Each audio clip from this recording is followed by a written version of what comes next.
Hey guys and dolls, welcome into another video. I'm going to get straight through this video today. We are just going to be analysing technically on the charts NEO and Palantir.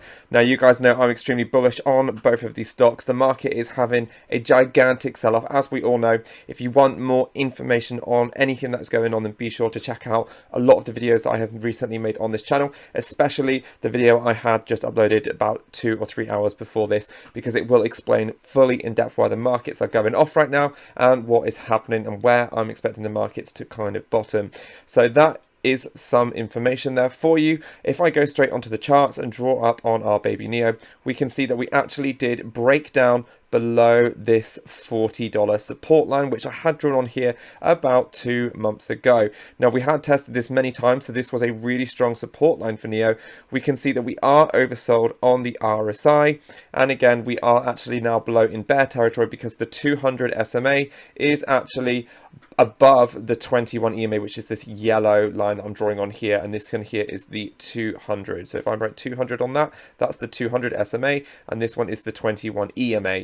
So once that does actually switch and the EMA here goes below the SMA, then that's when we can tell we are in bear territory. How would we know that we are in fact in a bull territory? Well, this would actually have to go back up, the 21 EMA, and the 200 SMA would actually have to switch. Once this does happen and there is a cross, that is when I would say we are actually back in a bull market. So that is what I want to see for NEO long, and that is going to allow us hopefully to then start to re-see those gains. Now, when is this going to happen? Again, more of that information is explained on my last video. Technically, if I go over some of the charts, then you can see on here, I am going to draw this in properly right now. That is where I'm going to draw my support line. So if I actually price in here, we do actually have a second layer of support, but I'm actually going to draw another line just above it because it seems that we have actually bounced right here on this line of support here, very linear. You can see that if I bring this all the way back, we actually have tested this twice before. So if I zoom in for you guys are going to see this. It's going to be pretty clear. We actually hit that 32 zone, and NEO has bounced off it, and you can see here we have actually tested here twice before. So if you look at this candle here, this is number 1, this is number 2. If you look over here at number 1, once this disappears, you guys can see on here that we did in fact test here once before, and again we have actually bounced off here on a red candle 2 times. So this is actually going to be a new strong layer of support. We can see that around this area we do actually have another layer, and our next layer of resistance is going to be around that $37-38 zone. So hopefully now we are in a new phase of consolidation, and I can expect to see NEO bouncing anywhere between $32 and $34. Now, how will I know once it reaches a resistance? Well, on the RSI, once we are in fact in a bear market, the RSI in the indicator down here, if you look on the screen, once this does curl back in, if we actually touch onto the 50 on the RSI and we start to retract off it, that is where you can start to see a new ceiling. So I believe that the new ceiling is going to be around that $37 zone. So that is where I'm going to price NEO for the next 2 weeks. I expect that we will see a lot of volatility in the market, and I expect that a buy zone for NEO would actually be if it does break below this, and that is where the best price for entry is going to be. So if we actually go below $32, anywhere into that $20 zone, or that $31 and below zone, then that would be a nice time to start buying up those shares of NEO. But always be careful when you are going to buy, guys. This is not financial advice. This is just education and entertainment only, because I am not a financial advisor.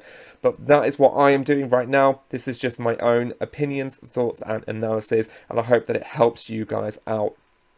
So that is what I'm doing with NEO, and again, no one knows where the bottom of this market is actually going to in fact bottom, but I do believe that right now we are starting to see a curl round. You can see that on the Nasdaq we actually are up on the day by 2%. So the Nasdaq is actually starting to rebound. Again, the markets are selling off due to a lot of that fear, especially in the EV space, due to the fact that we have a chip shortage. And once Tesla starts to sell off, as you can see, Tesla is the #1 EV player. Tesla's just had a gigantic 35% fall, all the way from its highs of $900 down to $520. So guys, that is why NIO is in fact falling. So that is my chart analysis there for you guys on NIO. In case you're wondering, should I enter, should I not? Well, I actually think that anywhere below $40 in the long term, if you're holding this stock, it's actually going to be fine, because this is going to be a triple digit stock in my eyes in the future. It may take a few years to get there. It may happen at the end of this year. We will just have to see what happens.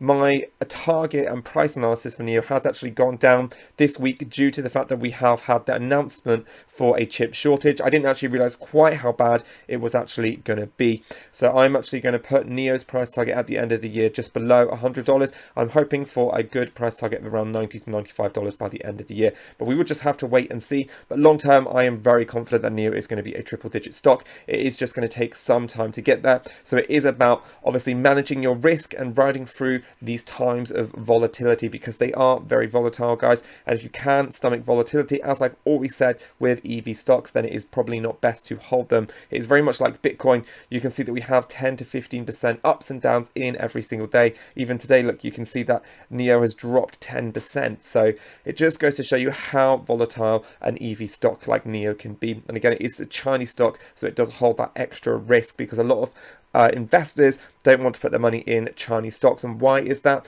Well, it's because there's a fear that a lot of Chinese stocks in the next 2 to 3 years will actually be delisted because they don't actually comply with US audits. But NIO has confirmed that they do actually do everything by the book, and I do believe that this is a very strong company fundamentally, and I think that they will win the main market sector in China, and they will compete along Tesla. So that is what I am doing with my NIO stock. I hope that this information has been very useful. If it was, then be sure to give this video a like, and if you've made it this far, then hit that big red subscribe button below, because I'd love to have you on this journey with us. Now, the second stock on my list today to go through is actually Palantir. Now, Palantir I'm extremely bullish on recently, guys. ARK Invest have continued to scoop up shares of Palantir throughout this downtime. Now, I think this is a really good stock for many reasons. This stock actually saved BP $1 billion in liabilities throughout the last year. They are a high-tech cloud and data software management solution. They work with governments, they work with hospital agencies such as the NHS in England. They have a lot of big contractors, and they are only working with 12 of the Fortune 100 companies right now, guys. So they have a lot of room to grow. Imagine if that was to grow to 25 of the 100 Fortune 100 companies. This company is going to go up, in my opinion. Now, they are going to be one of the leaders. Cathie Wood is convinced that this is going to be one of the leaders in cloud and data software. I think that this company also have a lot of potential because they are in that level 4 category for security against government clearance. So there's not many companies that do have that. I will hopefully get a video out to you guys soon with a full bull breakdown on Palantir, but right now I just want to talk through some of the charts. You can see up on the screen, if I do draw in a trend line, that we are in fact in a downward slant. So there we go. You can see that we are actually going into a downward market right now, and this has been selling off. We are again below the 21 on the 200 SMA.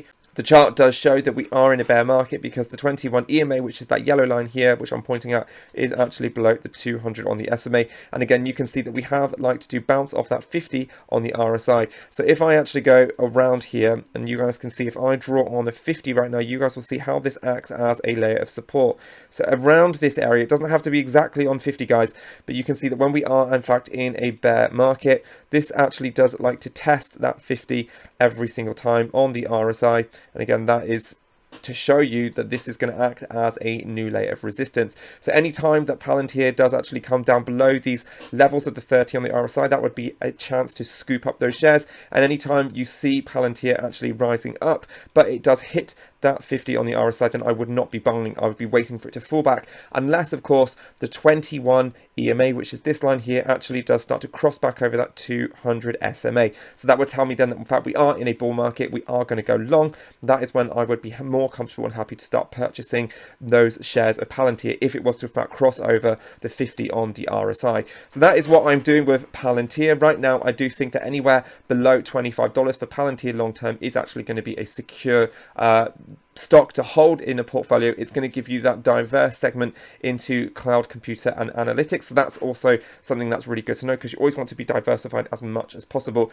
And something that is really good to know is obviously it does look like it has been very volatile over the last month. It has lost over 50% of its value. So that is also to show you that it is a very volatile stock.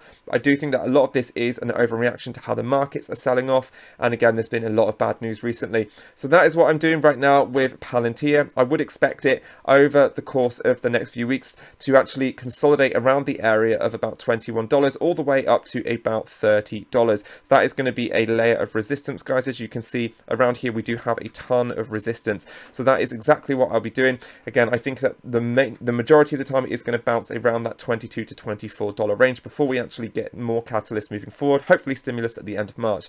So I hope you did enjoy this video. If you did, then be sure to give this video a big fat like. I'm going to draw a big sunshine on here for you guys. Make sure to stay safe. Don't forget to have your cup of tea. And I'll see you guys back on my channel for some more content on investing soon. Ciao!